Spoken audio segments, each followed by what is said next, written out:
here in Google Classroom to show you something that is specific to the Chromebooks called Class Tools.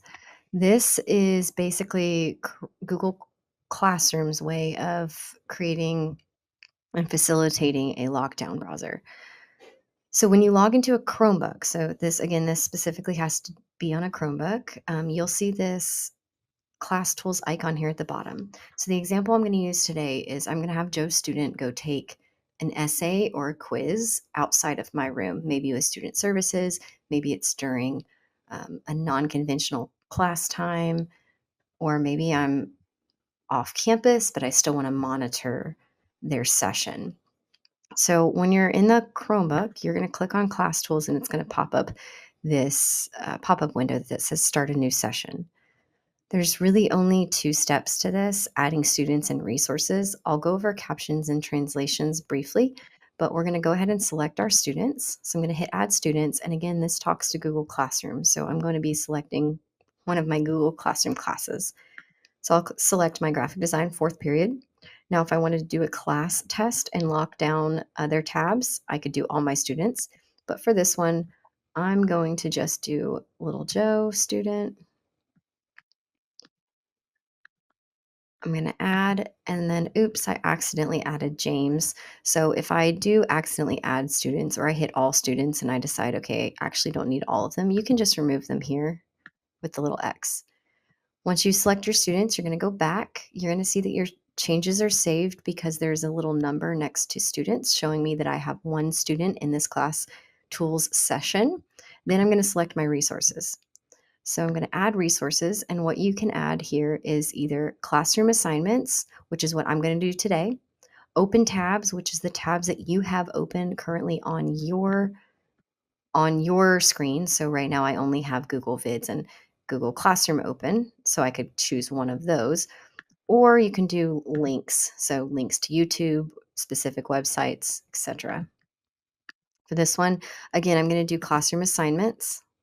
Now, because I've already selected the class that I'm in to select my Joe student, it knows which assignments, and these have to be active assignments, but it knows which assignments I can choose from. So I'm going to go ahead and choose 2 of them here, and then you'll see that those 2 resources show up here. You can further adjust the navigation settings, but for this example, I'm going to do a focus mode, which is really going to lock down everything. So I don't need to worry about any sort of can't open external links, etc. You can also restrict just to this site or to this page, but I'll show you kind of what that means in a minute. All right, so I know my changes are saved because I now have 2 resources next to the resources label, and then you just hit next. So you're going to select, or I guess identify how many minutes you need for this. I'm going to stick with 10. By default, I think it goes to 60, but you can always add time later. But the student view is really the best part of this. So there's a focus mode, which is really probably why you're going to be using this. The focus mode means that the students can only use the resources that I have given them in class tools. Explore mode would be more for something like a multi-step lab or something with a lot of documents that you're trying to reference, like a research class.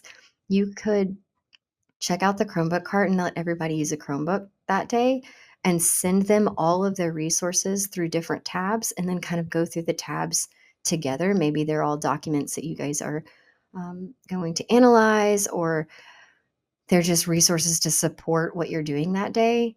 This really takes away the class time of having to type in bit.lys or click on links. It just kind of opens it all for them right there so you can jump right in. So that's the explore mode. I'm going to do focus for this example, and then I'm going to hit start session. So I can see that my session is in progress, and there's also a join code that the students can use to get into later, if they bumped out, if they arrive late, etc. Okay, you'll also see that it tells me at the bottom how much time is left on my session. I can add time here. I can end the session, and then if I'm really needing them to focus, I can actually lock them out. And so that will lock their screens and it will pause all their devices. So you're going to see over on Joe's student's screen that now he only can see this class tools kind of interface. So it shows him also the time that's left. I'll do this show captions of my teacher's voice in just a minute. And then it shows me the tabs or the resources here at the bottom. As I click on the assignment details, it will open them up in Classroom, just like they would see if they opened it up in Classroom themselves.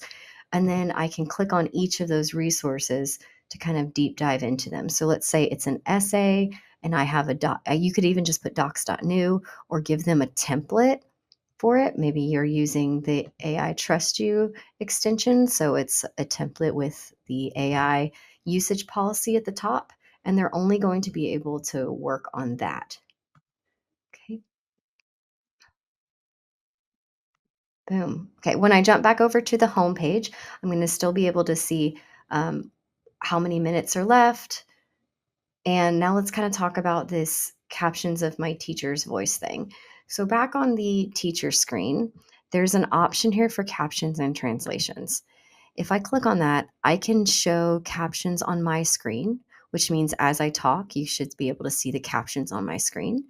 And I can also let the students do the same. So if I enable that and I jump over back to Joe's student screen, I'm going to see that Joe student is seeing what I am saying as I am saying it. And it's just picking it up off of my Chromebook mic. No special equipment needed. You can also allow students to translate what you're saying. So if you have students that need that support, you can turn that on. And on the student end, they can translate to different languages. And so as you talk, it will translate on their screen for them. Okay. All right, back on the student session. I'm going to close this translation real quick. And you can see that the resources have kind of updated. So as I've clicked on things to open them, the names have popped up here. So I can go to also, I created this little Gemini gym for them to talk to their client here. So as I open that up, then also my resources are going to change as well. So back to that home page, and now you can see Gemini. Now, if the student starts clicking and opening all the things and gets confused, they can hit reset resources. It will close all the tabs and reopen just what I want them to see. And so now they're back to only the two tabs, which are actually the Google Classroom assignments. And so that's really the basics of the class tools sessions. When I'm done, I can end that session, remind students to save their work in the session, and then back on the student account, Joe's account, he's back to normal here with his normal Chrome OS. So again, this would be really good for checking out a class cart for an essay day, timed writing, um, some sort of assessment, any sort of assessment really. Or if you have something that you need to get them lots of links at one time and you don't want to fiddle with them having to, you know, type in all the links, click all the links, wait, what link are we on? That kind of thing. Or if you need to send a student to student services to do an essay or a test, this is one way that you can kind of monitor what they're doing.